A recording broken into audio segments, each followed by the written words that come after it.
Hey guys, welcome back to the channel. In this tech tutorial video we're going to show you how you can change your account password on CloudConvert in 2026. So let us dive into this. Log into your account on CloudConvert and click into username in the top right. From there, navigate to dashboard here on the right hand side. After that, click into your account settings here on the left hand side, click into profile.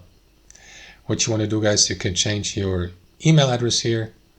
And what you want to do also is change the password. You will see the current password here. So click into security, enter your current password there. And after that, you will be given the opportunity to create a new one here. Confirm it below. And that's basically it, guys. Confirm by clicking into save password in the bottom right corner. You can also enable two-factor authentication. How we're doing that is optional. But that's at least how you change your password on CloudConvert in 2026. Thanks for watching. Hope you enjoyed it. Got some real value from it, and we'll catch you later.